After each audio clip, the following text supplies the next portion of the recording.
That's right. It's all good. Episode fucking 39? 35? I don't fucking know. No, this is 35. Oh, yeah. It is 35. Yeah, Episode 35. I go, yeah, no, this is 35. Yeah, the one we're doing is 35. The one we're doing is 35. Right. Oh, man.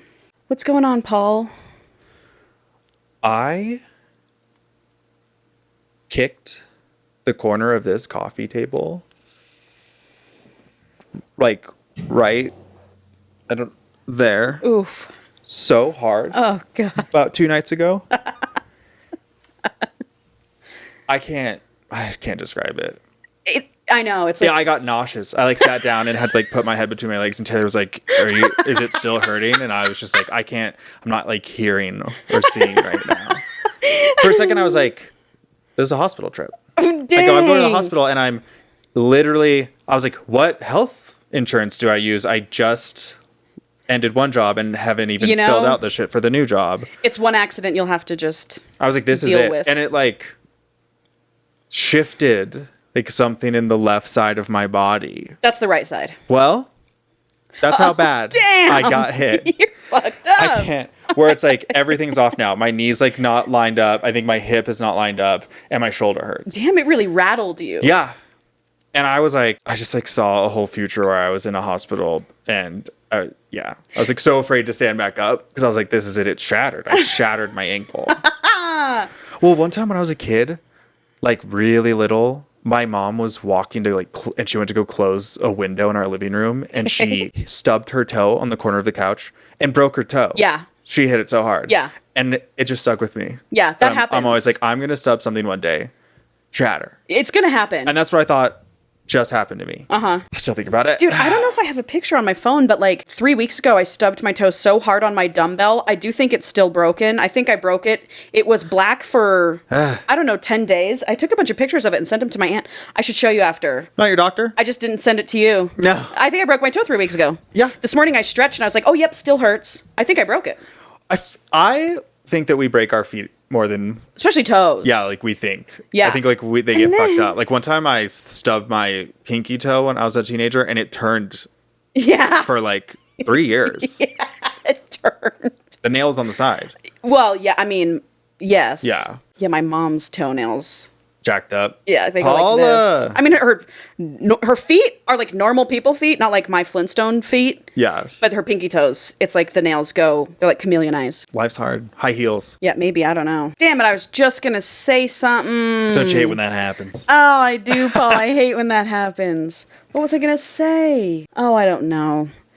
Well, whatever. Did you have fun at the ballet last night? I did. We went to the ballet last night. Did you have fun at the ballet? I had a great time at the ballet. Angela's tits were so out. It was crazy. It was like Well, Paul. we were so close. Well, there were nip slips. No, the nipples were completely covered with tape. Yeah. There There weren't tape been so slips. much tape, there would have been nip slip. It was very... I learned a lesson. I loved it. Do you want to know what lesson I learned? What? The boob tape, which I've never used before, was fan-fucking-tastic. Yeah. It hauled them bitches up to my chin. Yeah, you looked incredible. It was, I mean, and my tits don't look, they're normally...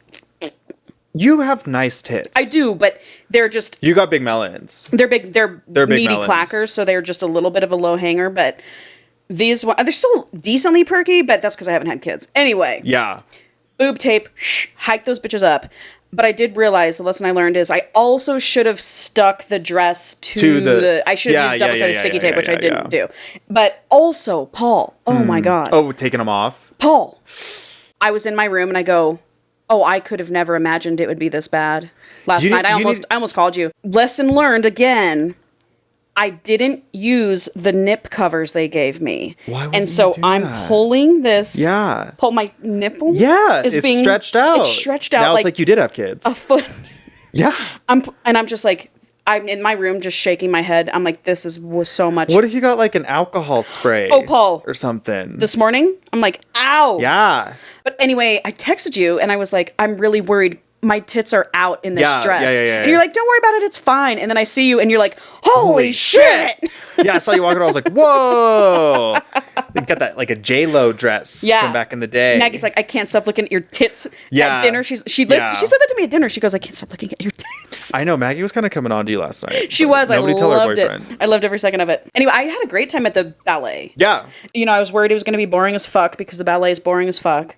But the intermissions were, I'm so glad they had two. Yeah. Because, damn, that broke that shit up right quick. Yeah. It didn't feel like long, and I also think it's like nice to be able to like read the synopsis and be like, okay, like For sure. what are we about to what see? are we about to see? Like, what did I not get from the last time? Exactly. And I just thought it was fun, and it was cool taking I thought it was everybody. fun too. Yeah, it was very fun. I was into it. Dinner was great. Yeah, dinner was great. So glad your brother and sister-in-law went. I know. They're we so had a time. fun. Very cultured. Very cultured. We went to the ballet. Yeah. It's just what we do. We like to see the arts.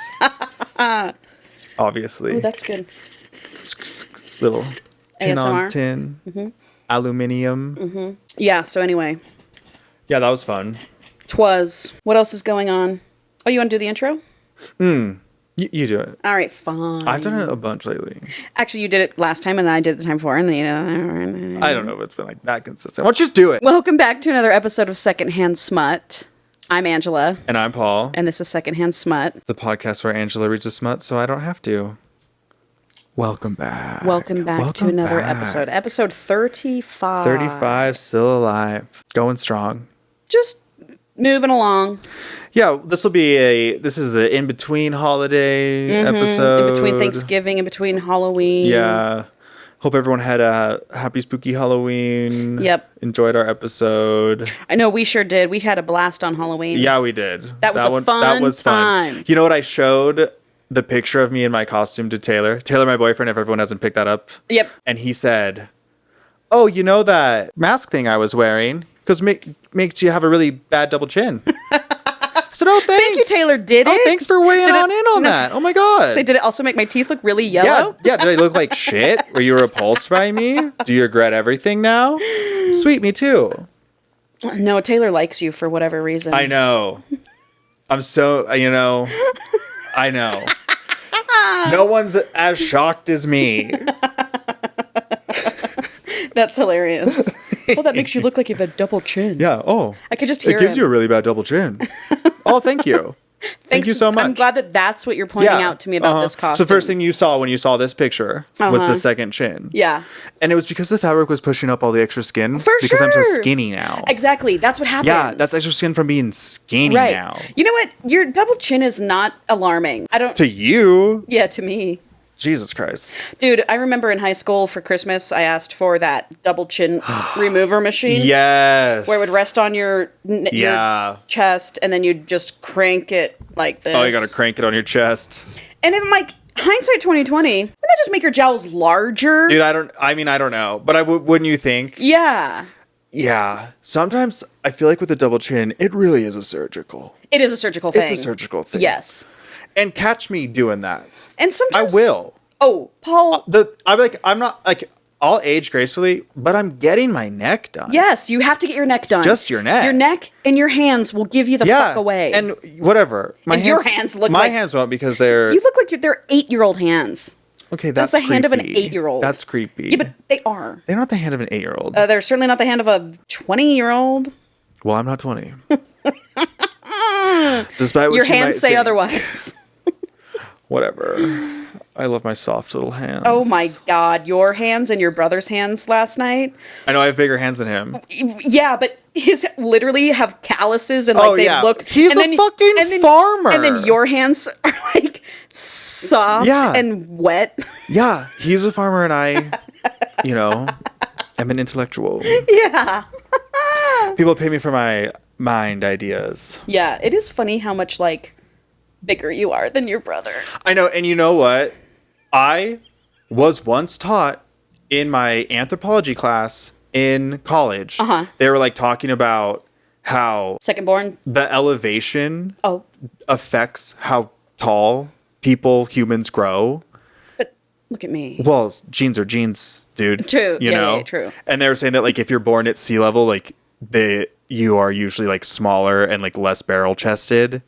And that like then it had this whole scale that was like, here are the ages when that most affects you. Yeah. And it shows it, and it was like when me and Eric moved here, he was 9 and I was 5. Yeah. And it was basically like, yeah, like if you're from like, I don't know what it was, but like 5 was in that range. Like you would just end up having like it was like taller and more like broader and barrel chested.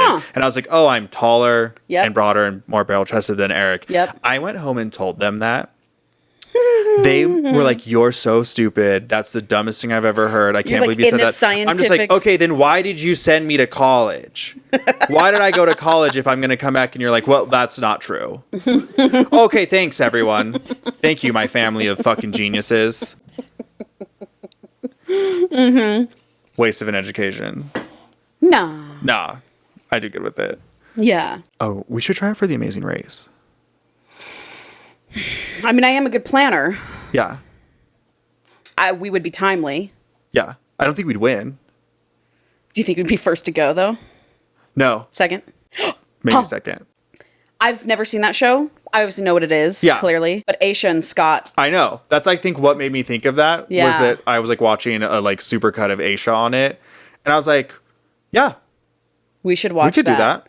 Aisha, by the way, is Chief Stew for On Below Deck Mediterranean. Which is one of our favorite and Below Deck shows. Down Under. Oh, so even fucking though I good. haven't watched a season in a million years. Oh, yeah. But we watched with like, Captain the first, like, Jason. Remember how 4 or sexy 5. Captain Jason is? Yeah. Dude, to all the listeners out there, if you guys are not watching Below Deck Med or Below Deck Down Under, you're missing the fuck out. It really is peak TV. Oh, my God. And watch it with a friend, because I tell you what. We cried one Christmas. Oh, my God. Under the Christmas tree lights. It's anxiety, Sandy. And we just had so much fun. That was a great time. I loved watching that show with you. And we powered through. We did. Season.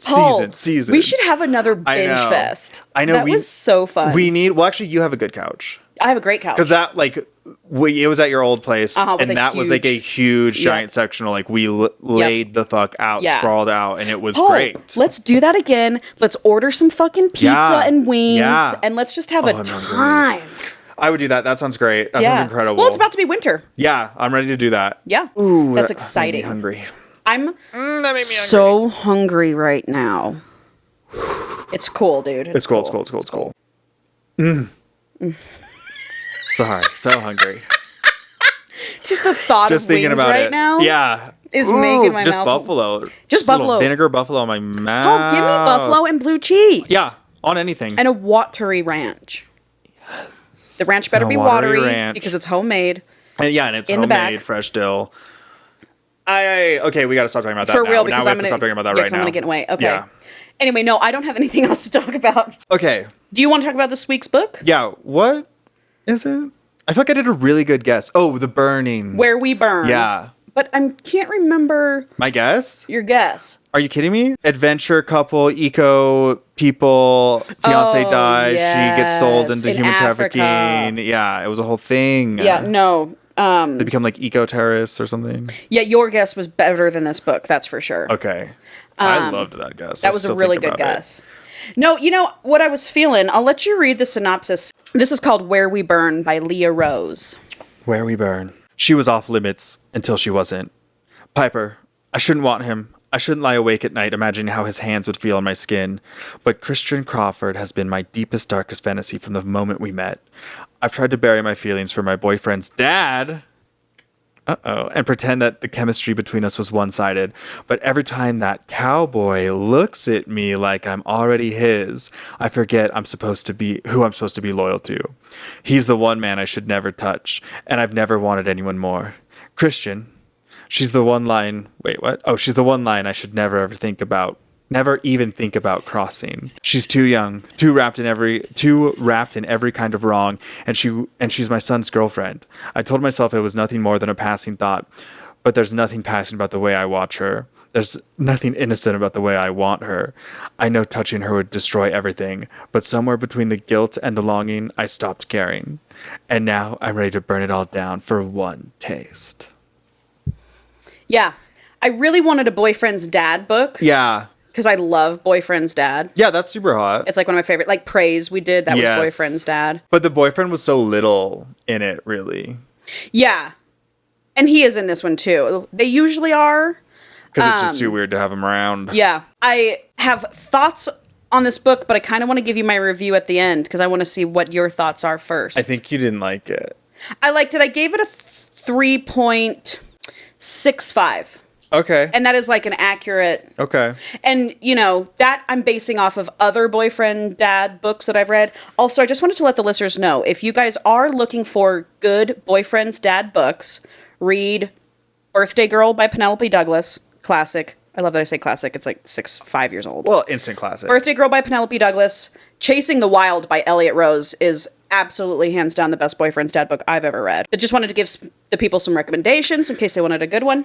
So this book's so bad that you're recommending other books. Chasing the Wild, I would give a 5.0. Okay. And this is a 3.65. Yeah. So it's not It's not a numbers 2. game. It's a numbers not a game. 3.5. You know what I'm saying? I could give you my review now if you wanted, or I can wait. What do you want? Because I don't want to say something that'll Give me the review. It was too short. Okay. It was only 280 pages. Okay. It should have been 375. Okay. There wasn't enough cowboy.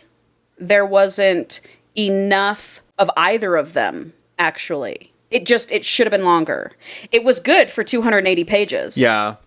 It was. And the writing was good and the smut was good. She was funny, good author. This book has I think on Goodreads, it's got a ton of reviews, and I think it's 4.3 stars. Okay. It's people like this book.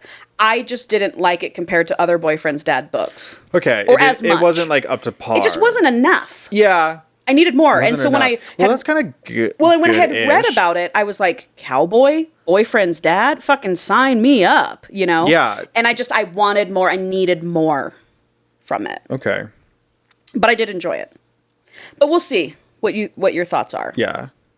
Do you know what I'm thinking about right now? And I'm so sorry. Jimmy John's? No, I'm just thinking about a chicken wing dipped in a big bowl of homemade watery ranch Paul. and the mouth feel. Paul, can we go to Bird Call after this? They've got a really good buffalo chicken sandwich. I'll take us. No, we can. Let's go get a sandwich. Yeah. I got a couple songs I want to listen to in the car.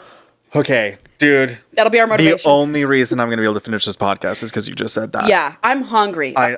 I Okay. don't know what happened. I know. Okay. Back to it. 6 months earlier, Piper just moved to this teeny tiny baby town. It's called Rosewood Hills. Cowboys aren't only everywhere in this town, but they're fucking bred in this town. Okay, well, I love breeding cowboys. Oof. Oh, I bet you do. Damn, I wish I could breed a cowboy. So the technology's almost there. It's true. Actually, It is there. it is there. They do make, Oh, yeah. Yeah. Anyway, I could if I loaded wanted. straps. You could Loaded say. straps, You could call it. Anyway. And she's moved there. She's 22 and she just finished college. She doesn't know what to do yet. So her sister's like, hey, I live in this small town. Older or younger sister? Older by 10 years. Oh, okay. Yeah, Violet. Really like Violet. Oh, so She's she was a clearly going to whoopsie be baby. subject of book number 2, Okay. which is being written right now. She got Piper a job at the local bar, and Callan, Callan, just Okay. for all those visual people. Yeah. Callan owns the bar. Callan is sexy. Callan is 6'3". He does have a man bun, but you don't need to worry about that because he's not. And I won't. Because he's not Christian. And I won't. He's not Christian or he's not Christian? He's not Christian Crawford, his brother. They're not a Christian. They're not Christian. God warrior. Oh, You know God. she's reformed now? I know. She's lovely now. I know. I watch She's her on an TikTok ally. all the time. I love her. Too. Ugh, okay.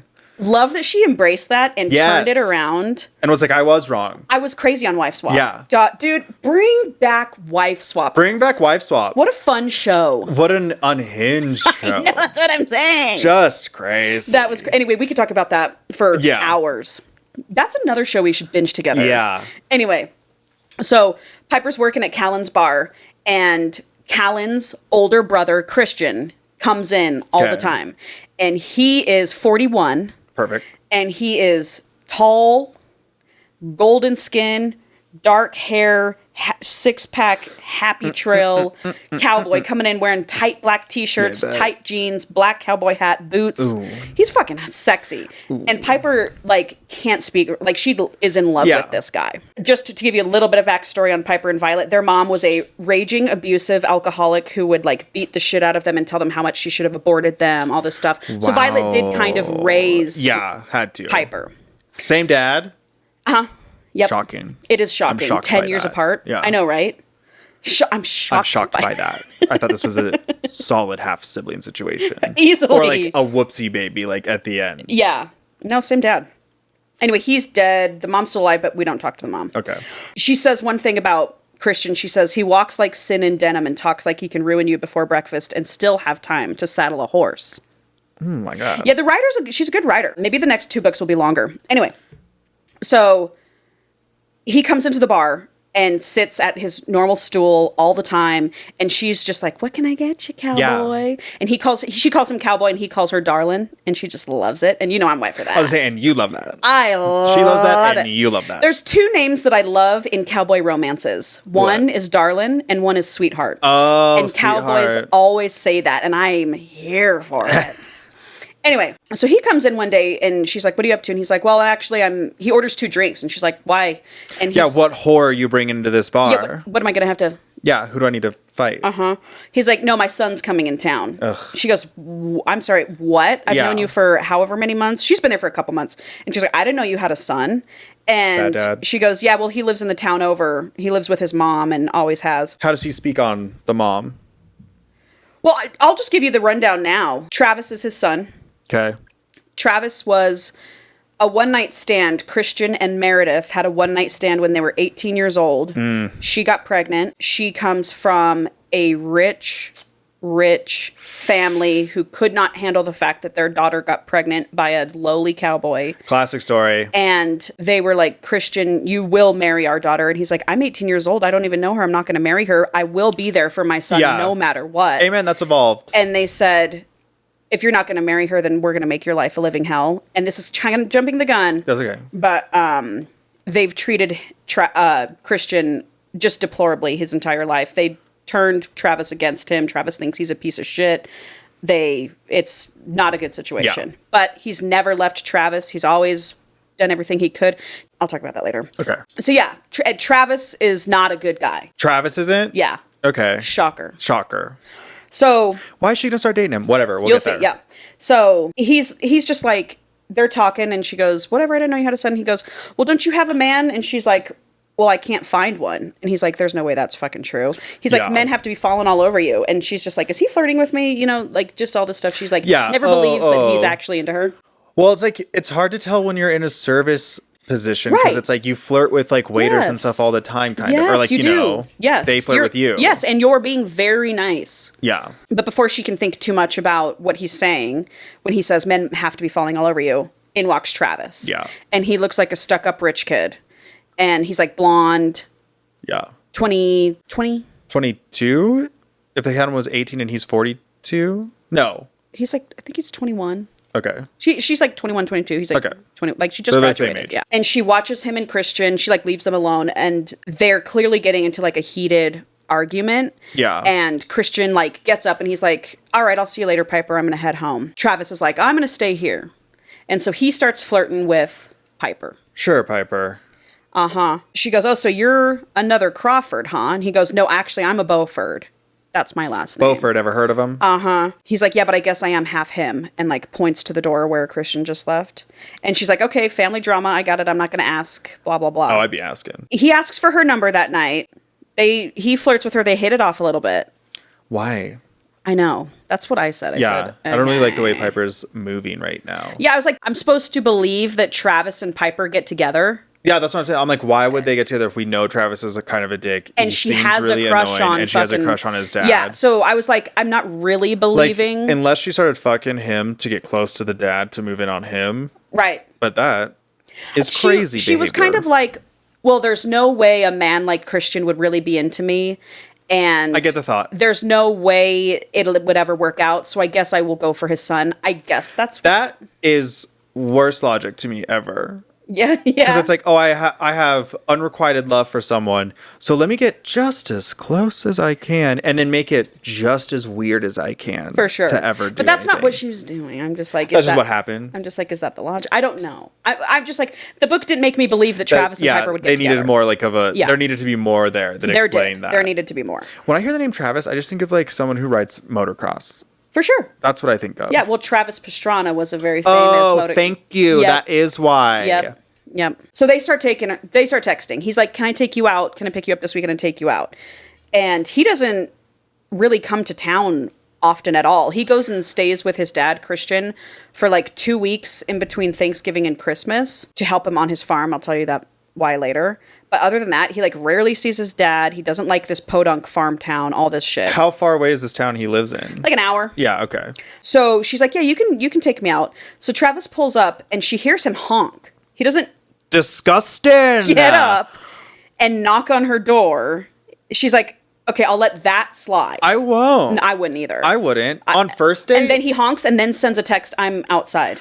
I'm sorry. I'm like maybe a little bit okay with a text. I'm not. Because I'm like, what's your house situation? It's a home. It's not in a fucking apartment in a city like Denver. Okay, true. If it's a home, I'm walking up. And it's a date, I'm walking it's your first to the date. door. You don't say an I'm here text. Yeah. Okay? You just don't. The honk is beyond for me. Yeah. So she's like, okay, this is not a good look, but whatever. She gets outside. He's like in this flashy red sports car and he doesn't get out or anything. He's just like, she gets in and he's like, oh, hey, you look sexy, blah, blah, blah, blah, blah. And she's a thick, curvy girl. Okay. Just letting you know this comes into play. And he's like, damn, you look sexy, like just laying it on thick, all this stuff. She's like, okay, like, let's just see where this goes. She's trying to have an open mind. She's like, I've got a crush on his dad, but like, I can maybe push that to the side since I know nothing's ever going to fucking come from that. And so he starts driving and she's like, where are you taking me? And he's like, oh, I'm going to take you to the ranch. There's a really pretty trail and I want to watch the sunset with you. And she's like, we're going to your dad's? Yeah. And she's like, is he going to be cool with us doing that? And he's like, yeah, it's really pretty. I just want to take you for a walk. Well, it's like, why wouldn't he be cool with them doing that? Well, she knows clearly they're not really friendly. Oh, okay, still, you know, and she's like, well, this is weird. I'm going to your dad's. It just feels weird. I guess so. I would just feel like I would assume that he's always welcome at his dad's home. For sure. Unless they had like a big blowout. Yeah, it was just based off their vibes and the things that he was saying about Christian. Like, he was like, yeah, I guess I am half him. He said some other shit where she was like, okay. Well, also, like, did you pack a picnic? Are we going to dinner? Yeah. Are we eating? Are we eating? So they get to the ranch and so they get there and he just like gets out of the car and like walks up to the door and she's like, okay, I guess, like doesn't tell her. She's like, I guess what are we doing? Yeah, I'm like, here? How is he going to become her boyfriend? Right. So he walks into Christian's house, just opens the door and walks in and Christian is like, Travis, what are you doing here? Yeah. And she stays on the porch. She's like, I don't think I'm going to go in. This is like weird. And she can hear Travis being like, what, I'm not allowed here, blah, blah, blah, blah, blah. And Christian's like, I never see you here. Anyway, so he comes out on the porch and he's like, Piper, what are you doing here? Piper, I hardly know her. Oh, Piper. Piper was my favorite of the three sisters on Charmed. Oh, it's a cute name. Yeah. I like it. And she's like, we're on a date. And she can like see this weird look in Christian's face.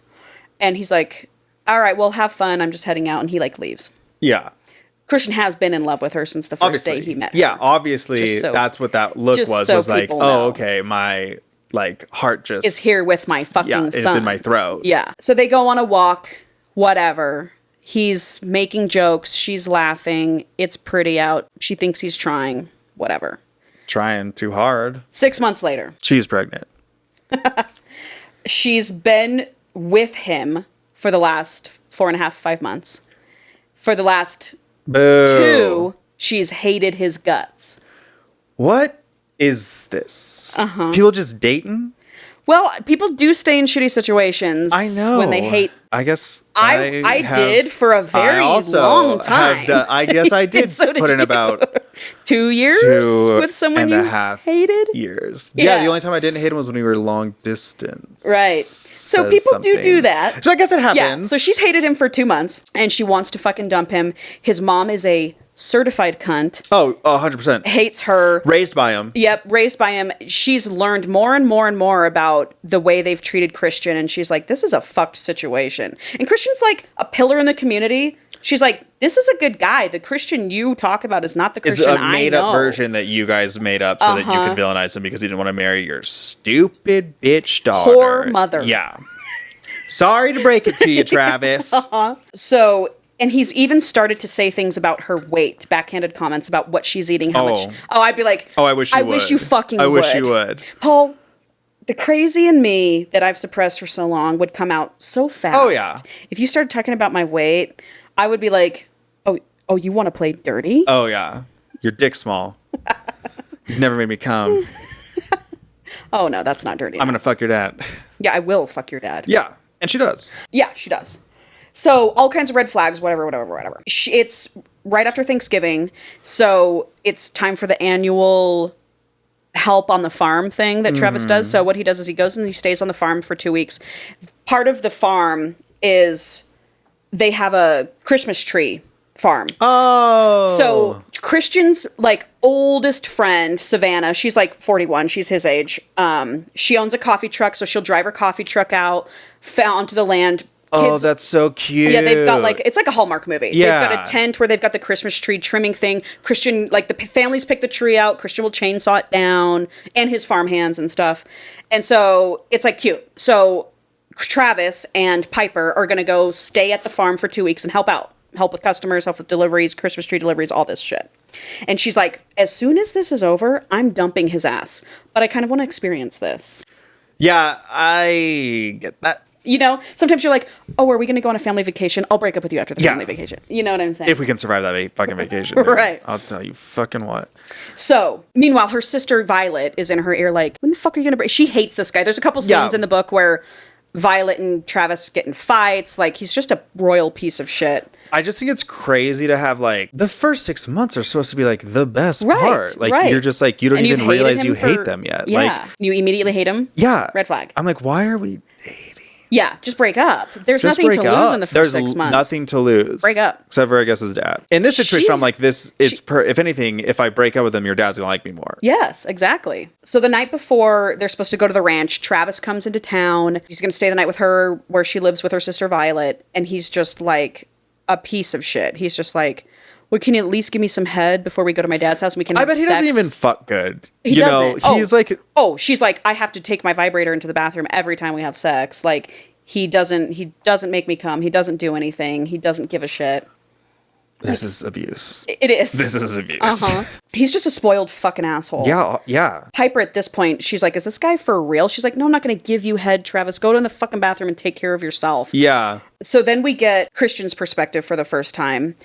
Obviously, we learn he's in love with her, been in love with her since the second she showed up in his brother's bar. And he's making him sick seeing her with Travis, seeing how Travis treats her, all this stuff. Yeah. He's like, that's my fucking woman. And why did you ever bring your shit stain of a son into that bar and start this whole thing? Yep. And why didn't you go after her when you... And he hates himself for not making a move. Yeah. And but I do kind of get it because it's like, if you're like a 40-something-year-old man 22. and you're 22, and like, we talk a lot of shit about that. Yeah, we do. You know, we talk a lot of shit about that, you know, but it's like, whatever. If it's genuine, it's nice. Exactly. If it's not just like, oh, I fuck 22-year-olds because I can and I will. It's not a Leonardo DiCaprio situation. Exactly. Then it's fine. For sure. Like, if you're in love, fine. Especially in small towns. Yes. I feel like Slim in small pickings. towns, it's like, yeah, if you connect with someone, you gotta don't run away from that because you might not connect with someone ever again. Exactly. Like, that's rare. Anyway, then we learn about Travis being the one-night stand, but I already gave you that information. The cartwheels we just went through to be like, it's justify. totally fine for older daddies to I get know, with it's like, younger it's people. fine for me to go on a date with a 50-year-old this weekend. It's totally fine if I think it's okay. You're right. But if I say, it's gross and I don't like it's it, gross. then exactly. And that is the standard that we should stick to. And I'm gonna. And sometimes I think it's fine and sometimes I think it's gross. Yeah. Okay, so flashback into 1 month dating Travis. Christian's been avoiding her, not coming into the bar, but he does come in one night and he comes into the bar on a night when she's not supposed to be working, but she picked up a shift. And she goes, oh, okay, so you do still come here. You're just trying to come in on the days. Oh, you just hate me. Uh-huh. And she goes, so you've been avoiding me. And he goes, actually, you know what? And so, like, this was 1 month into dating Travis. Yeah. So this was 5 months ago. He goes, I have been avoiding you. And it's not just because of Travis. It's not just because you're dating my son. It's because you're dating anyone at all. He said that? He said that to her. And she was like, what? I'd be like, I need to send one quick text. Yep. We're done, Travis. Bye. Yep. Right? Resume conversation. That's all it would take. Yeah. And she's like, he's had a thing for me this entire time. And she just, for the past 5 months, has been replaying that conversation in her head over and over and over. Listen, Anyway. I get if like you started dating someone who's like super sweet and nice and great and you like them a lot, and then this person you had a crush on goes, oh my God, I always liked you. Then it's like, this is gut wrenching. This is so hard. What do I do? Yep. Like, but if it's like, oh, I fucking hate this guy, and I know that the person I have a crush on likes me back. Too? We're done here. There's no hesitation. We're done here. Yeah. I'm not playing. I don't have time to play. He doesn't even live in your town. Right. He can't. Yeah. I don't have time to play with that shit. Okay, so cut to, they get to the farm. Christian shows them their bedroom, all this stuff, whatever. It's like 4 a.m. and Christian wakes up and he's just like, oh God, these next 2 weeks are going to suck with her down the hall, sleeping in the room with my son, all this stuff. And so he gets up early because he's a cowboy, obviously. Well, they must. Sorry, I thought I was going to burp. Shocked you didn't. Me too. He goes into the kitchen and she's sitting at the kitchen table reading. And what's she wearing? Like pajamas, shorts, like it's cute, you know. He's wearing nothing but gray sweatpants. And so he's got that chest. Obviously not. Yeah. He's got that chest hair. She can see it. Oh, yeah. It would be his muscle over. It would be over. 41-year-old cowboy. Yeah. Ain't nothing better, okay? Just throwing bales of hay. Oof. Oh. You know? I'd be like, never mind. Yeah. Yeah. You know? And so he's like, what are you doing out here? And she's like, eating fucking breakfast. Travis doesn't like when I read my Kindle at night because it, like, the light disrupts him. So I'd like to read away from him. And he's like, look, I'm not going to pick sides between you and my son, but the way he treats you, anyone can see that it's not right. Yeah. And she's like, you know, I don't know what to do with that information. I'm just here for the Christmas trees. Literally. Okay. Like, she's like, I'm about to break up with him. Anyway, so he sits across the table from her, and he's just kind of watching her while she's reading. He goes, read me something, darling. Done. Uh-huh. Done. Flooded. I'm not reading a thing. Off. I'm not reading a thing. And she's like, no, I'm not reading this to you. And she gets all flustered. And he's like, because she's reading smut. She's reading smut. He's like, just read it to me nice and slow. I want to hear what's got you all worked up. And she's just like, obviously a smut girl wrote this book. Yeah. You know? Oh, the amount of smut readers in smut books is hilarious. Well, yeah. You got to see yourself in the media you consume. Exactly. So she does. She starts reading a little bit, and it's very smutty.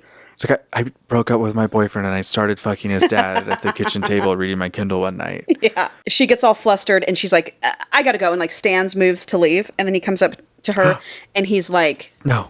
Touches her arm a little bit, and he's like, electric. We both know.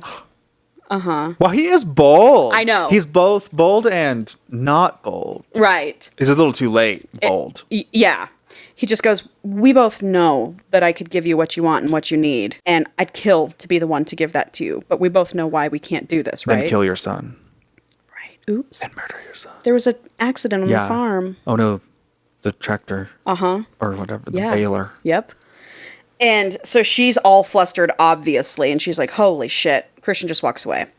That day, Travis is like giving out orders what everyone's going to do. And he's like, or Christian's giving out orders. And he's like, Travis, you're going to be on deliveries. Here's the stack. I need you to take all these trees. Get out of here. He's going to be gone all day long. Get out of here. And he's like, fuck that. I don't want to fucking do that shit. Like throwing a temper tantrum. And Christian's just like, sorry, I'm the boss. It's my farm. Mm-hmm. Yep. And he looks at Piper. So Travis leaves all pissed. And he tells Piper, he's like, why don't you just go in the house, read, chill? Like, you work double time at the bar all the fucking time. You're still working at the bar even while you're here. Like, she doesn't have any time off. She's going to work at the farm during the day and the bar at night. And she's like, no, I want to help. Like, I want to do this. I want to be part of this. That's why I'm here. You can sell hot cocoa. So that's what she does. She, like, hangs out with the kids, the families, snowball fights. It's like a Hallmark thing. Yeah. Watches Christian chainsaw these trees down. She's just like, this is a wet dream. Obviously. It's a winter wonderland. Mm-hmm. It's very nice. 3 days go by. And Christian sends Travis out on deliveries every single day to get him out of them. Obviously. But he's also kind of steering clear of Piper. And we get his perspective. He's like, I should not have said that shit to her in the kitchen 3 days ago. No, you super shouldn't have. Yeah. So that was crazy. It was crazy. And he's like, I can't believe, like, what the fuck have I done? What am I doing? I'm a piece of shit. I hate myself. Like, self-loathing. Yeah. Because it's his son's girlfriend. Well, even though he hates his son. And his son hates him. Well, he doesn't hate his son. He just wishes his son was different. A different person. Uh-huh. And meanwhile, she can't keep her eyes off him. She wants to screw him badly. Yeah. So one morning, Travis just lets it loose, and he's just like, fuck you, I'm not doing this anymore. I'm not driving again today. Find somebody else to do it. I'm done with this shit. They're in the kitchen having this argument, and Piper's kind of just like standing behind him. And Travis like turns around, and she's standing there, and she's like, don't speak to your dad like that. Like, please, like, let's just stay here. We're here to help. We need to help. Like, Yeah. don't bail on this. You piece of shit. And he, like, bends down and whispers in her ear. He's like, move your fat ass out of my fucking way and pack your bags. And she, like, Oh my turns God. white, and Travis stalks off, and Christian is like, what the fuck did he just say to Yeah, you? I'd be like, fight. Flex And on she him. goes, she's like, nothing. He didn't say anything. Oh, he said thanks. And he's like, okay, I don't believe that for a fucking second. And she's like, he just told me to pack. And Christian's like, Travis, get back here. Like, walking down the hall. Yeah. And she's like, Christian, just don't. You know, he and I don't get along. Just break You guys don't get up. along. Yeah. And so then Christian comes back in the kitchen. They sit down, and he's like, I'm just never going to get along with him. Like, I can't get through to this kid. I can't get through to him. Yeah, Like, he's I just ruined. don't know He's what tainted. to do. He's rotted fruit. And he was like, he can't keep treating you this way. You know that, right? And she admits to him, she's like, I'm planning on breaking up with him after this. Well, I'd be like, then it seems like it just happened right now. I know, right? Like, it seems like they just broke up. Because Travis does pack up and leave, and he goes back to his mom's. Okay, bye. I'm going to stay here at your dad's. And she goes, I'm going to stay here and help you on the farm. That night, she's supposed to work at the bar. Yeah. Christian's running errands. Travis had told her that he would drive her, because she doesn't have a car there, that he would drive her to the bar. Well, Travis isn't fucking showing up. Yeah, obviously. Obviously. So Christian comes home, and he's like, I'll take you to work. Get in the truck. She's got, like, cute denim skirt on, boots, because she's going to be working, flirting. She's going to make them tips. Yeah, well, yeah. So he's like, damn, this bitch looks good. They're in his truck. And they're flirting hard. Yeah. And he's driving. He's like, how's your dirty book coming along, darling? She's like, a gentleman shouldn't ask about that. And he's like, I'm not a gentleman. I'm only a gentleman sometimes, and I've heard how you speak to some of the men in here. Your mouth doesn't always belong to a lady. And she goes, oh yeah, who does my mouth belong to? Whoa. And he says, up until a few days ago, I thought I knew, but now not so much. Heyo. What, but did they break up? Mm-mm. He just left to go to his mom's. Yeah, he left her there. He left her there. Yeah. But I mean, he told her to pack her shit. I thought that was like, pack your shit and go. No, it's like, pack your shit. Me we're and you are leaving. leaving. Oh. But she's like, I'm not leaving. Yeah. So you can go. I'm not leaving. Yep. I'm not leaving. I'm not leaving. So anyway, he's like, I'm going to stay here, and I'm going to drive you home after your shift. Like, don't mind me. I'll... Just be in the corner slamming Well, beers he until I knows drive everybody, you so he's home. like talking to everybody. Oh, yeah. In fact, there's an older guy in there who he's known forever, and his wife has cancer, and him and Christian are having this lovely conversation, and she's like, God, everyone loves him. He's such a good guy, blah, blah, blah, blah, blah. This whole shit. And she's flirting with him. You know, she's having fun. She's like, I'm glad he's here. Like, I'm liking this. Cut to... Later in the night, like maybe 11 p.m., she goes to the bathroom. She comes out of the bathroom. Travis walks in. Ew. And he is blackout, shit-faced, wasted. And he's like, Piper! Screaming her name. Piper, get out here. Where are you? All this shit. And yelling at Christian, all this nasty shit. And she can see how pissed Christian's getting. Callan, his brother. Yeah. Comes around, grabs Travis, takes him outside, and is like, so then Christian goes outside, and Piper goes outside, and Callan's like, I'm going to take him to his fucking mom's. You two are going to kill each other if you're... Did he drive there all drunk? Yeah, he did. Yeah, he fucking did. Yeah, he did. He's a piece of shit. Yeah, he's a piece of shit. Spoiled brat. Yep. So Callan, you know, whatever. Callan's like, can you, Christian, and Piper lock up for me? Oh, they're going to lock up. I'm going to take him to his mom's so you don't kill each other. Anyway, so yes. Bar kind of clears out. Yeah. And Last it's call. just Christian and Piper now. And Christian's just like, I'm such a terrible father. All these thoughts running through my head about something that isn't mine. Also, she's not property. She's not everybody's. She wants to be his. That's fine, but she's not. Right. Stop talking about her like she's cattle. So he goes, I deserve all this hate from Travis because of the way I feel about you. And she's like, blah, blah, blah, blah, blah. Dumb. Uh-huh. They always have to do, in the boyfriend's dad tropes, they always have to be like, I'm such a piece of shit. Yeah, I'm so bad. I'm so the bad. self-loathing is a little annoying. Because then it makes it okay. Yeah. Because they hate themselves. They hated themselves, so it's okay to get what they want. So after closing, she sits up on the bar. He's like next to her on the stool, and they have a drink together. She's like, can I interest you in a one for the road, cowboy, or some shit like that? She takes a shot and spits in his mouth. I wish. So they have a little heart-to-heart, and she's like, are you okay? Are you okay with how things are? Blah, blah, blah. She moves to get off the bar, and he, like, gets up and, like, cages her in and, like, leans in between her thighs, and he's, like, whispering in her ear. He's like, God, I want you so fucking badly. We both know this can't happen, but you drive I hate me myself. fucking crazy. You drive me fucking crazy, Piper. I want you so bad. And she's like, she says, I'm about to leave a relationship that I've been miserable in, and we both know I've wanted another man to touch me the entire time. He's just like, pulls away. He's like, we can't fucking do this. We can't. Classic, almost we like, can't. Is it that he's getting off that they can't? Yeah. He likes that forbidden for fruit. sure. Who doesn't? And the second he gets it, he doesn't want it anymore. That's how they are. That is how they are. That is how they are. God, that is how they are. So the drive home is torturous. Yeah. They're just like sitting there, the tension, you can cut it with a knife. They get in the house. He closes the door. They just like stare at each other. And they're She's just still like, staying there? Are we going to do? Yeah. Well, does she not have her own apartment? Did I miss that? I told you she's staying there. I know, but like, if shit's getting weird. Yeah. Well, this is the first night. Yeah. But that Travis. Okay. Yeah. He left. I would just be like, maybe I don't stay the night after this since my boyfriend and they left. say that the next morning. Yeah. After what happens. So they stare at each other and he's just like shakes his head, walks upstairs. She can hear the bathroom door shut and the shower turn on, and she knows he's in there jacking Obviously. it. So she goes to her guest room and it's like leaves her door open and she can see the bathroom door that he's behind. Yeah. And she's just like, I'm going to finger blast myself Obviously, just thinking about him, and I'm just going to watch that door. And so she does, and then he comes out wrapped in a towel, dripping wet. Oh wait, no, this was one where they both go and jack off separately. Yeah. Not the bathroom scene yet. But then that morning when she wakes up, she goes, okay, I'm going to break up with Travis now. Yeah. So she texts him and is like, I need you to come over. And just we need send to have it in a talk. the text. I know, for real. He doesn't deserve the talk. No. So Travis comes over that afternoon. Christian is out of the house. Travis goes, whatever, long story short, he's like, oh, this is rich that you're breaking up with me. Like, I can't believe, like, you really think you're, like, that fucking special. Of course, that's what he says. All this stuff. He was like, you were always so easy. I had my mouth on you night one right here on this ranch. You think I didn't know my dad wanted you? You think this wasn't the whole fucking point? Oh, wow. Oh, it's like that. It's like that. Oh, it's like that.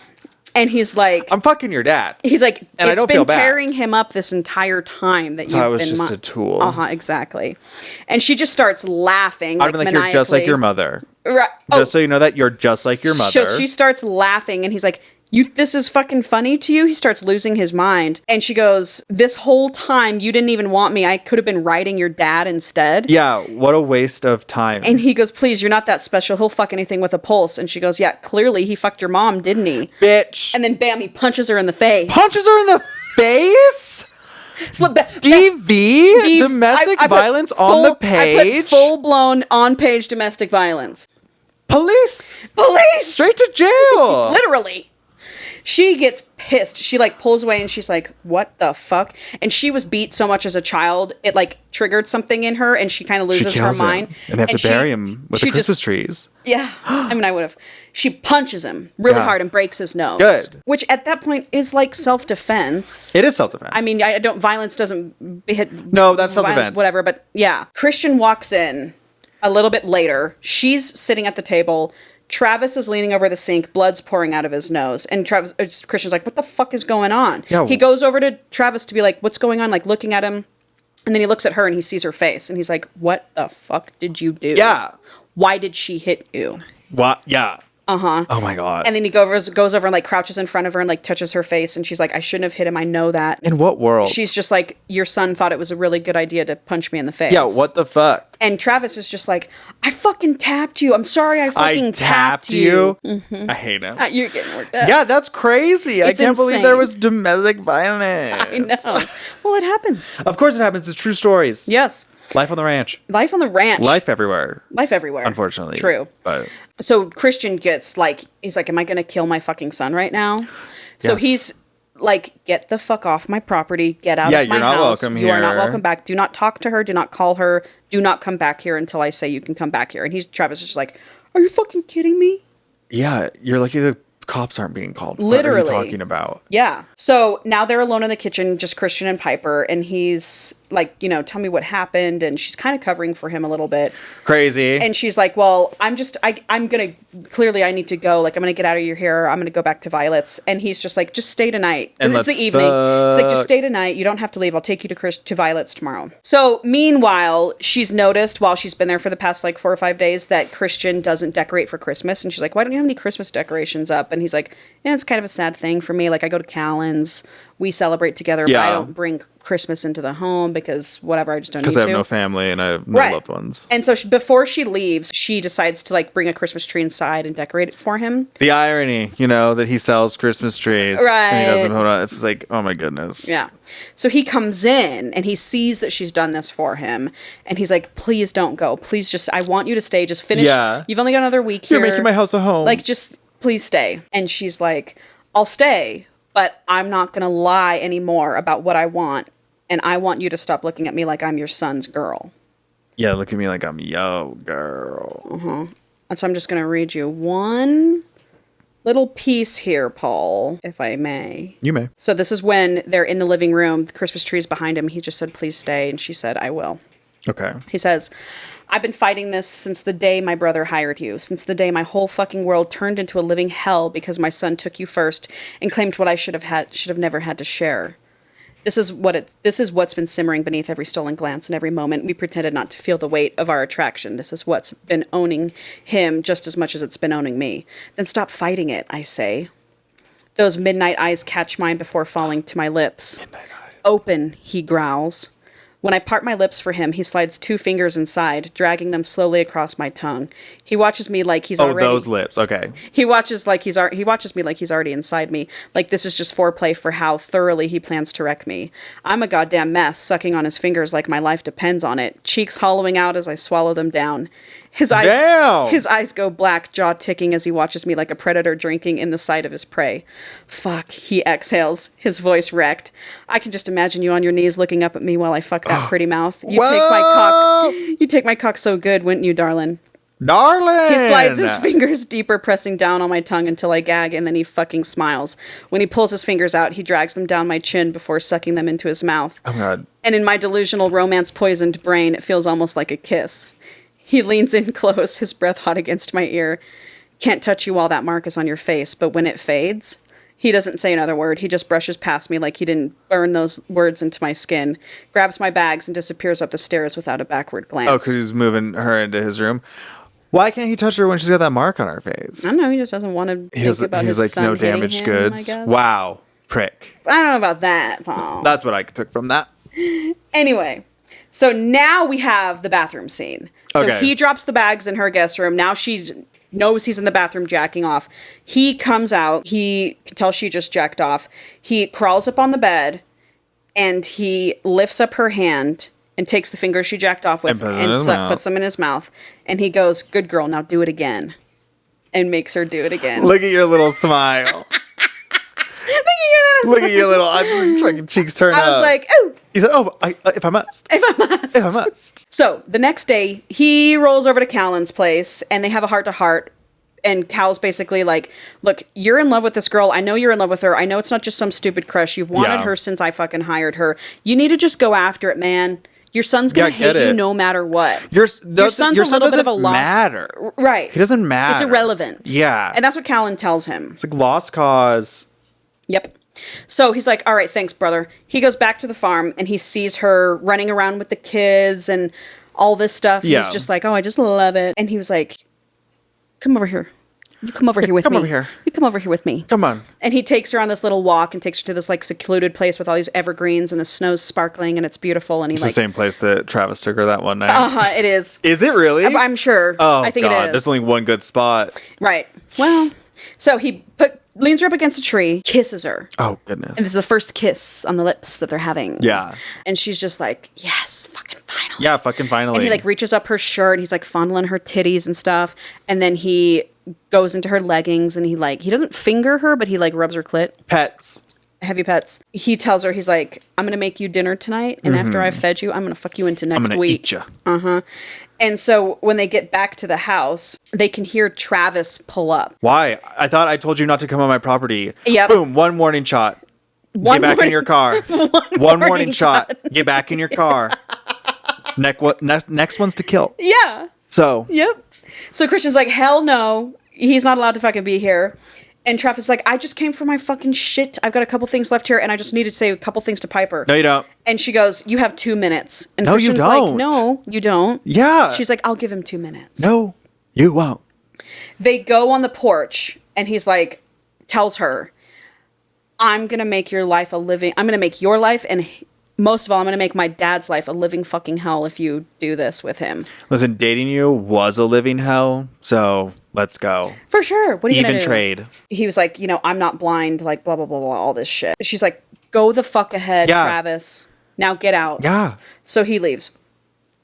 That night, she tells her sister about what Travis said, and Violet's just like, just be careful. He's crazy. Yeah. So, like, just want to say that, he might pretend to be all nice to Christian and then, like, drop the, like, whatever. He's just crazy, to be careful. Yeah.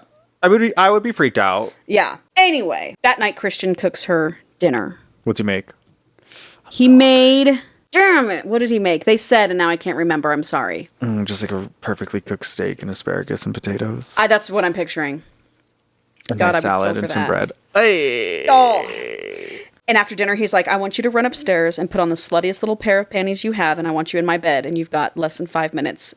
So go now. She's like, ooh. Scoot. She's like running up the stairs. Obviously. She like puts her like slutty shit on. He comes in. She's in his bed. He like cuts all over her. Starts like finger blasting her and going down on her, and then like jacking himself off while he's doing it. Yeah. And then all of a sudden he just like comes all over her, and she's like, excuse me. Yeah. You haven't finished job. I mean, she comes too, but he's like, oh, honey, I just need to take the edge off. He's still rock hard. Well, yeah. The first one so that you last longer for the second one. Exactly. We all know the technique. And so he just like slams into her. They're just doing it all hard. Yeah. And he's like, you're mine. Mm-hmm. You know that, right? She's like, oh, fuck yeah. Yeah. So 48 hours goes by, 2 days. And all they've done is screw each other. Of course. Every single way they can. And he's like, well, there's no coming back from this. So this is it for me. I'm in love with this girl. I've been in love with this girl. She lives here now. And everyone on the farm, like there's a side character who I'm not really mentioning, but his name's Preston. He's kind of like a dad to Christian. He's like, happy to see you happy, all this stuff. Happy she's here. Howdy, I really partner. like her. He can't stand fucking Travis. He's known Travis since he was born, obviously. But he drives her to work again that night. The bar's rowdy. All the cowboys are there, all this stuff. And she's like, you better keep your hands to yourself tonight, cowboy. Otherwise, our little secret's going to get out. We're going to be talking to the town tomorrow morning. What of it? And he's like, our little secret. He's like, I don't like that. I'm shamed to you. He didn't jump to conclude. He was just like, I don't like the sounds of that because I want to be your husband. I want I want this out in the open type deal. So anyway, she's kind of flirting with the cowboys all night on purpose, like looking at him, just kind of messing with him, egging him on, goading him. I love that. I'm like let me tease you so that you can get pissed and then you can punish me for it later kind of a thing. Yeah, I know you are. You fucking brat. Yeah, I know. I know you are. You tell me about it. So finally, he's like, I'm sick of watching her with all these cowboys. And so he's like, I'm going to do something about it. So let me just read you another little fun snippet here. So she walks into Callan's office in the bar. Sorry, boys, she tosses over her shoulder. You'll have to settle this one on your own, or maybe Callan will wear one. They keep trying to put their cowboy hats on her head. And so, anyway, so they get into the office, and she goes, you seem a little wound up, fucking goading me like she wants to poke the bear just to see if he'll bite. Now, I know you understand what it means when a cowboy puts his hat on a woman's head, Piper. I do, she says. So which one of those loudmouth jackasses out there are you planning on riding tonight, then? Oh! I stalk towards her, watching her chin lift a little higher with every step that closes the distance between us. None of them, she says. No? That little shake of her head, that teasing, sinful smile tugging at her lips. She wants a reaction. She's about to fucking get one. Uh-oh. You need to understand something, Piper. My fingers skate up the inside of her thigh while my boot nudges her legs apart and my hand disappears beneath that tiny denim skirt. I'm a patient man, but there's a possessive bastard living under my skin. And now that I've had a taste of you, I don't take kindly to anyone looking at you like you could be theirs.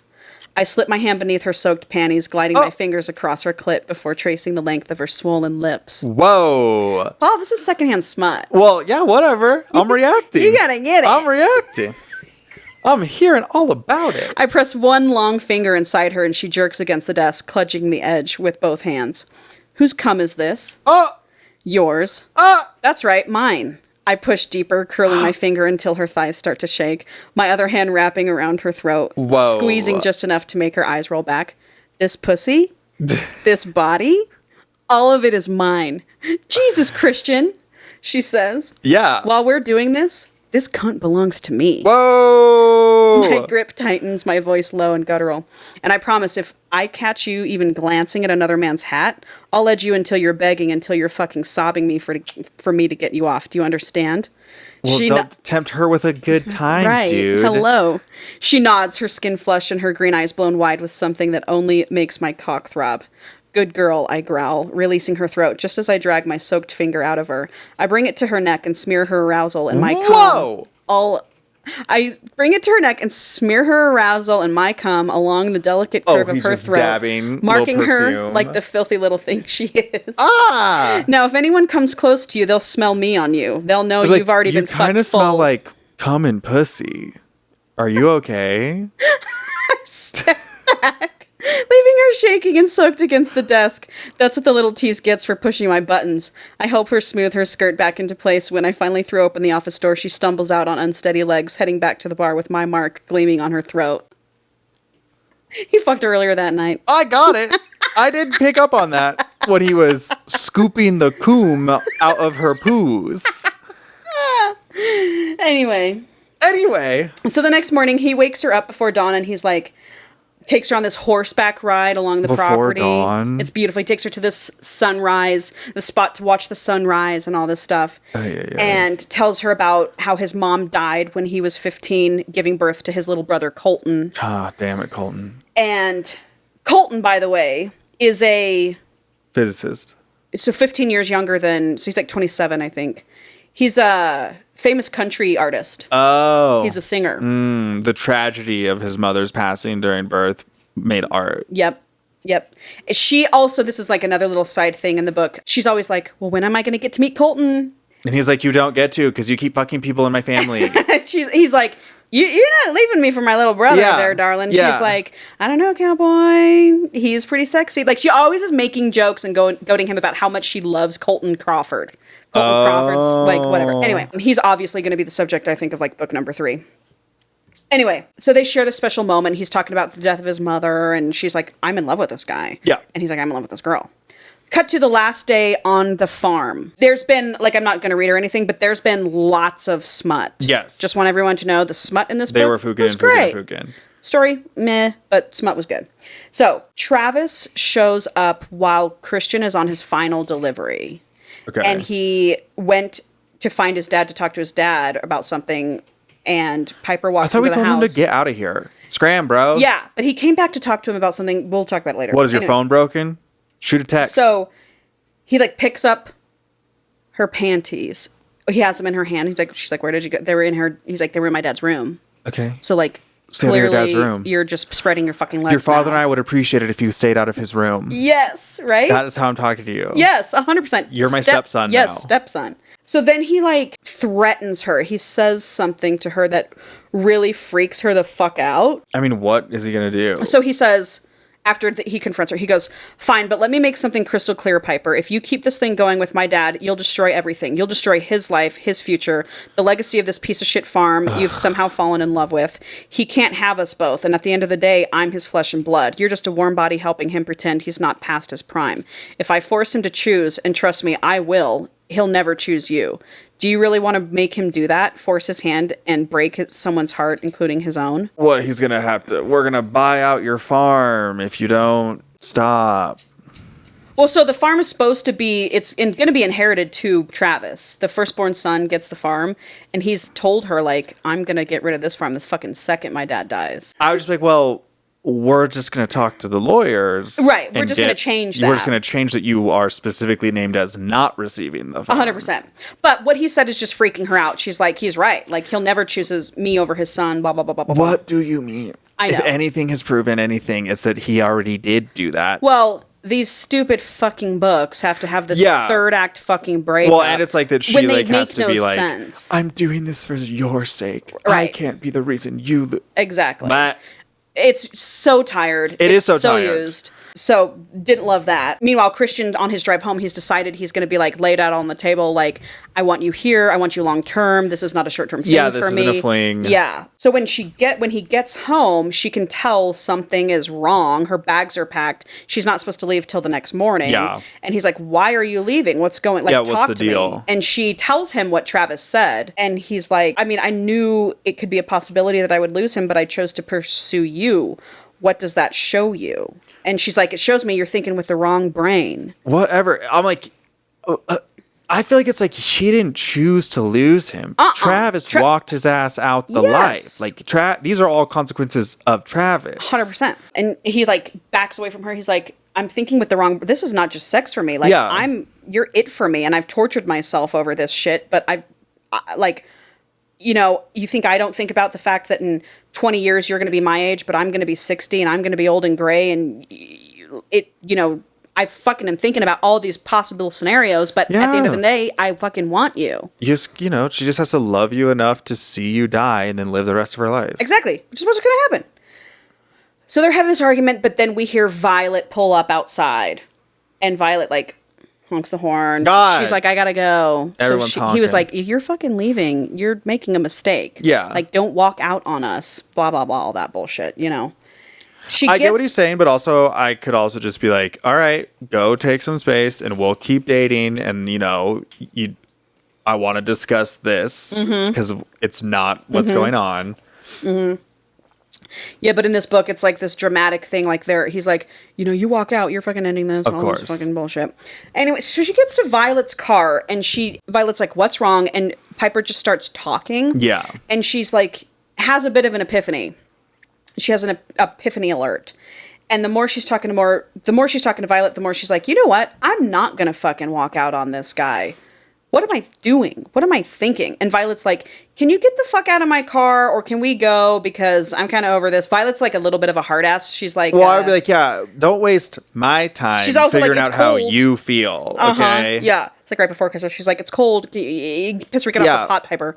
Piper's like, "Sorry, you can go. I'm going to stay." Wow. That didn't last long. It lasted 1 second. I thought it was going to be like, and then we have to get through it like 3 months later. 3 months later. No, it lasted 10 minutes. Okay. Which it's less of a... Yeah. I'm like, okay, cool. I guess so, but I'm like, why do we have to do it then? I know. The ending was rushed. Yeah.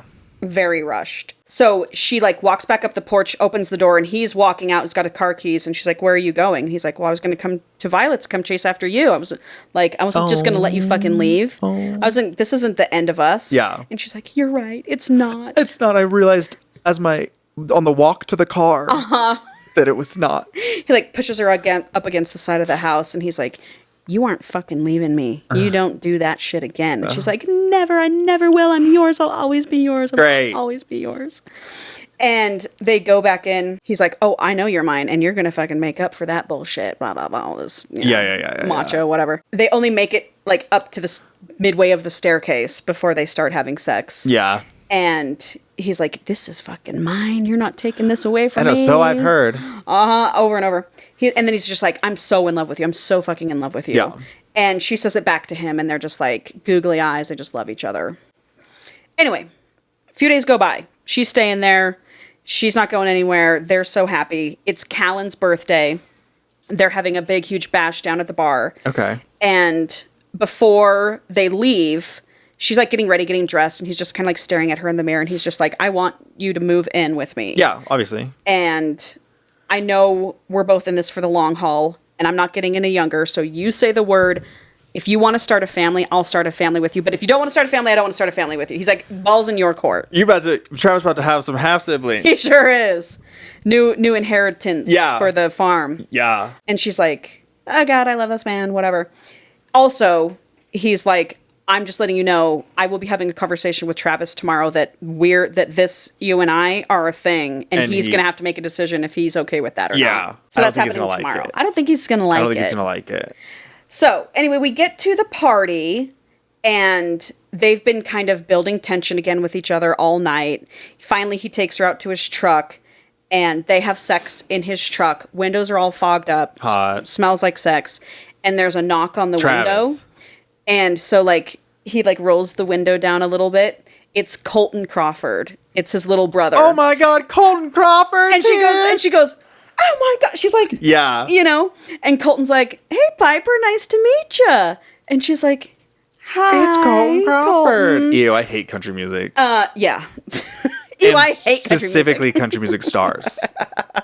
And so he's like, all right, brother, whenever you guys are done in here, I'll see you inside. And so he rolls up the window. Christian is just like laughing at her because she's just like, oh my fucking God. And he's like, you know, I set this up on purpose. I invited him here. Not the sex thing. Oh, I was all, excuse me? Not the sex thing, but he was like, I invited him here and didn't tell you. It was going to be a surprise. Like a fun thing. It's like a fun thing for you. Anyway, so she's mortified. That was a cute little scene. They go back into the bar and they have fun all night. Like, It's really cute. She's like starstruck. He had told Colton, like, look, my girl's starstruck. So like, give her some shit if you can, all this stuff. Oh, I have a feeling, does Colton perform? He does not. Oh. Which, thank God. Thank God. I know. I thought for sure we were going to have to suffer through that. Yeah. Cut to the next day. Now it's time for the conversation between Travis and Christian. And it was really long and drawn out, and I'm not going to say anything to you, but I'm going to say the long and the short of it is Travis just says the most straight up vile shit. Of course, he's to disgusting. him. Yeah. He was like, you're a piece of shit father. You've always been a piece of shit father, which just is not the case. He was like, I just want you to know that Piper's been fucking used up, and congratulations for having my sloppy seconds, all this shit.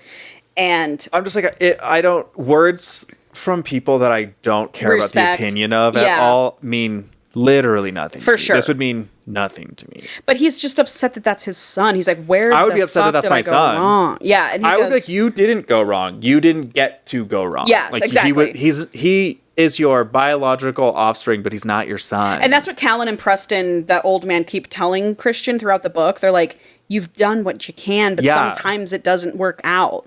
Yeah, and if he can't wake up and see what happened, like with his mom and all that stuff, and it's just like, okay, then that's you. Yep. Then he says, I just want you to know the only reason I ever dated Piper was because I wanted to hurt you. I never had a thing for Piper. That makes me feel even less bad. Then, to really like, put the nail... Okay, then I really don't feel like I took your girlfriend from you. Yeah. You're even bigger of a piece of shit. For sure. I really don't care. And then he says, I hope you die sooner than later, and when you do, I'm going to burn this farm to the ground. Okay, bye. And then he leaves. I would be recording every conversation I had with Travis. For sure. Building my court case. Yes, 100%. So she's at the bar that night, and she gets a call. Oh, no, she's at Violet's that night. Oh my God, the farm's on fire. She gets a call from Colton Crawford, and she's like, Colton? The Colton Crawford. And she's like, hey, he goes, hey, I'm going to drop Christian off with you with Violet because he's drunk. He had a really bad, well, he made it sound like he was wasted. He wasn't. Oh. But he's been saying like, just take me to her. I want to see her. Annoying. He had a really bad conversation with Travis, blah, blah, blah, blah, blah. So Christian gets there and he's like clearly been crying and he's upset. And he's like, I just want to lay with you. Can we just like go to bed? So they go to bed. They do end up making sweet, sweet, passionate, tender love that night. Like, just very tenderly. They're just kind of holding each other, admitting how much they love each other, heart to heart, whatever. 6 months later. Jesus, fuck. They've been living together. Okay. She moved in like 2 weeks after that. Yes. And now it's summertime. And she's watching him from the kitchen window. He's outside, shirt off, glistening in the sun, fixing a fence. And she's like... Yeah, that's what's up. I'm going to fuck this guy when he comes inside the house. Yeah. He comes inside and he fucks her against the counter. It's all hot and shit. And then he comes inside. And then, he's like, don't you dare let a single drop out. And like shoves it back in her. Baby making juice. And they go to Preston, his father figure's and wife's anniversary party. And the whole town is there. And it's cute as hell. It's like a Hallmark movie ending. And while they're dancing, he gets down on one knee and proposes to her. And she says, yeah. Gorgeous. Yeah. 7 years later. Jesus, fuck. They have a 7-year-old child. 7 years later. Or a 6-year-old. It's Christmas morning. She's coming down the stairs with their daughter on her hip, and their twins are running around playing with their toys. Twins, Basil. Twins. Around, and life's good, and they live happily ever after. Thank God. And they don't speak with Travis. Good. He's dead. He's dead. He gets addicted to drugs. Yeah, he does. He gets hooked on opioids, and he dies. Yeah. It's an epidemic. Yeah. So that was the book. So not terrible. It was just lackluster. It moved way too Honestly, quickly. Really weak for the streak of good books we've had. For sure. You know? I couldn't agree more. Like, it's been a while since I've been like, let's get this wrapped up. Let's finish this book. Like, the last few books we've done, I've been like, yeah. Yeah. But you know what? Palate cleanser. Mm-hmm. Palate cleanser. Sometimes books are bad. You can't win them all. I agree. It doesn't sound like it was like bad. Like the writing, It wasn't the bad. things that you read, like that was well written. She was a good writer.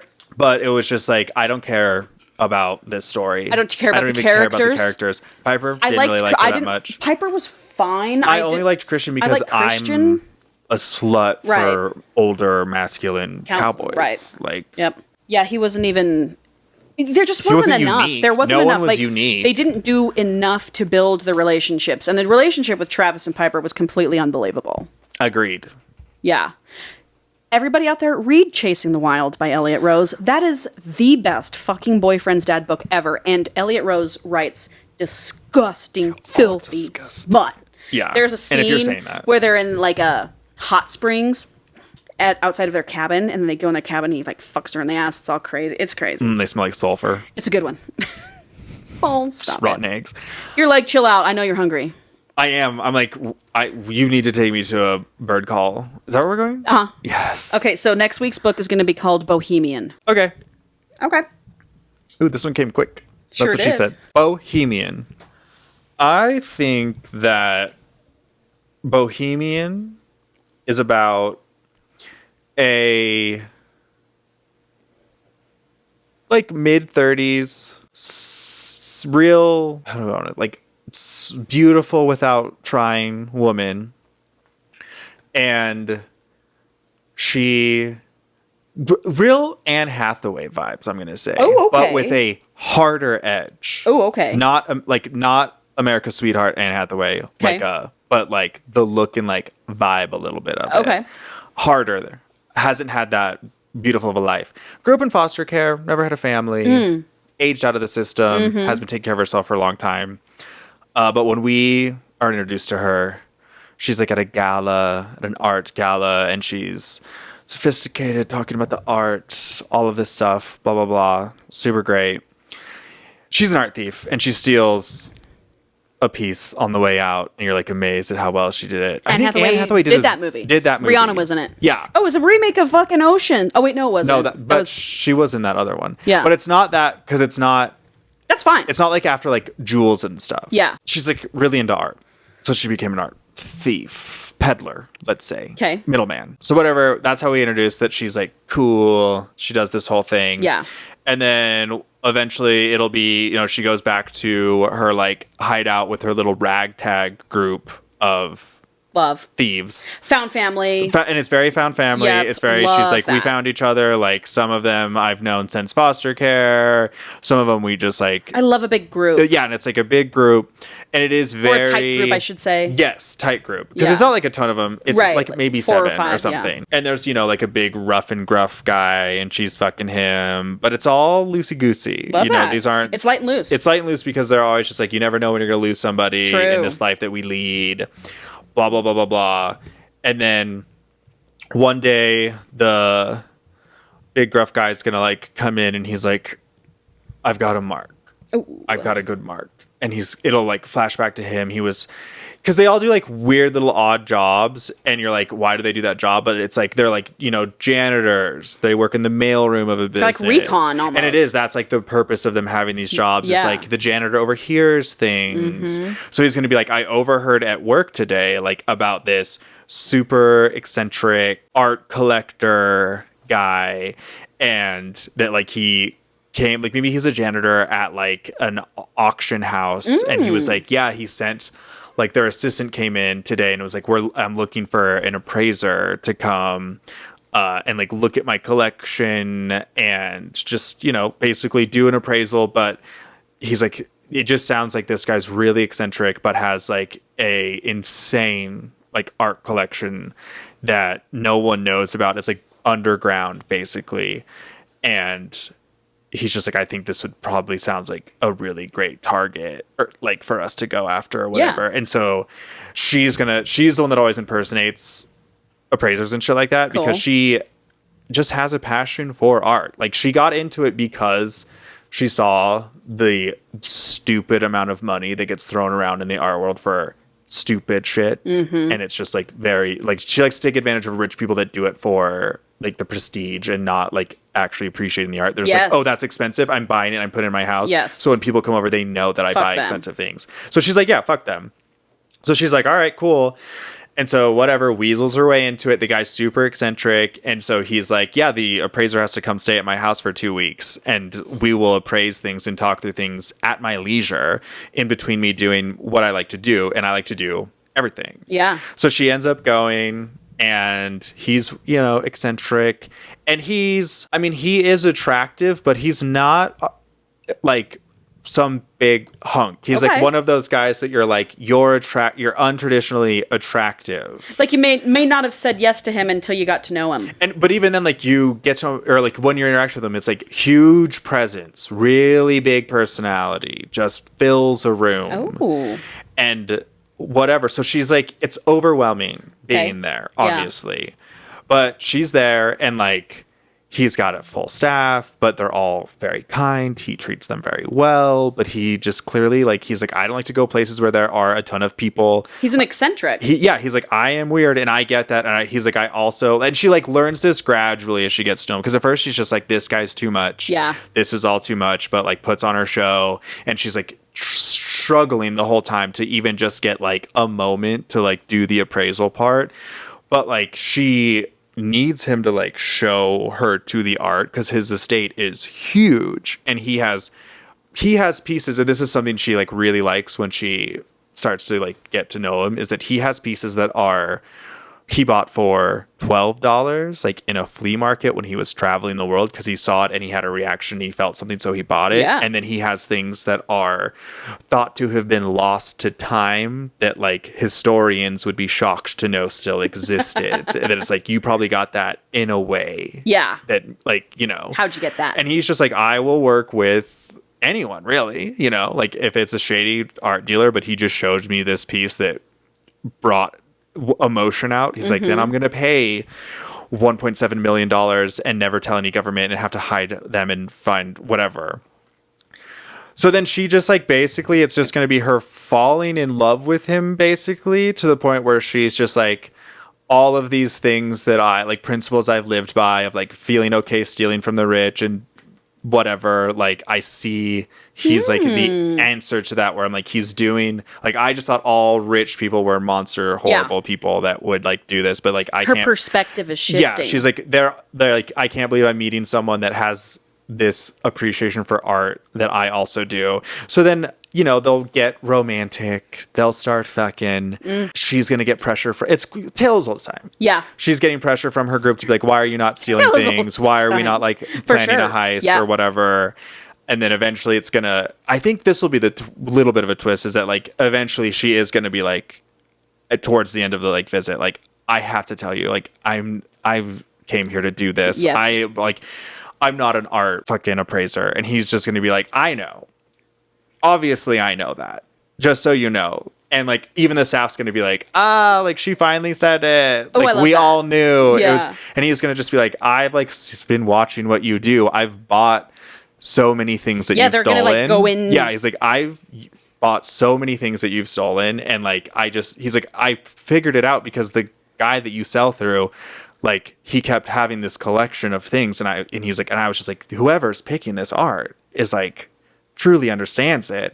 And so he's like, I sought you out and set this basic trap for you because I just wanted, I just wanted to know she got trapped, what you were like, and for it to be genuine and to see, and he's love like, that. And you were like a great match. I love the art thing. And he's gonna just be like, I'm fucking hiring your little family. They can all live here, and like, let's do something. And like, they're gonna do like they eventually, like, the epilogue is that they've started this, like, because the biggest thing that the biggest butting heads that they have, difference of opinion, is that she hates that art is put in people's homes, right? Like, that it's taken away, that like, it's not celebrated, that people can't see it, that it's somehow like, you rich, it's mine, no one else can have 100%. Art. She's like, this should be out and about. Artists make this for us all to feel something. Yeah. And so he's like, I agree, or I love that like viewpoint of it, but like, I'm not that dude. I'm not that dude.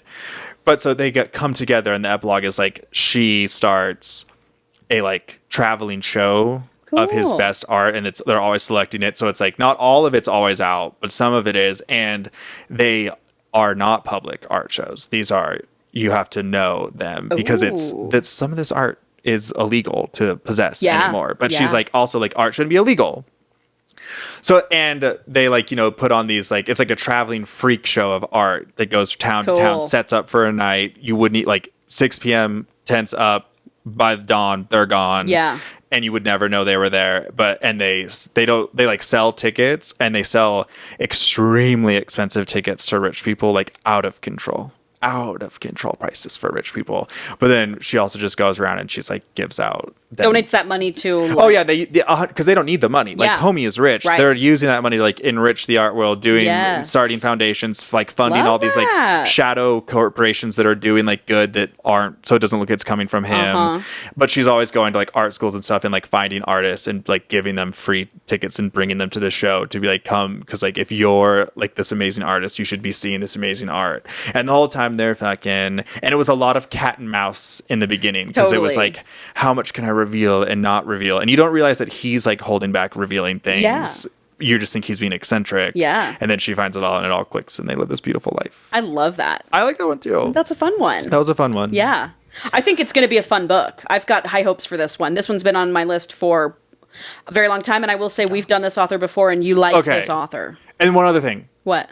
He hates that people call him bohemian. And that's like the joke of the book. Okay. Is he's like, I'm not bohemian just because Yep. I'm like eccentric and whimsical and shit.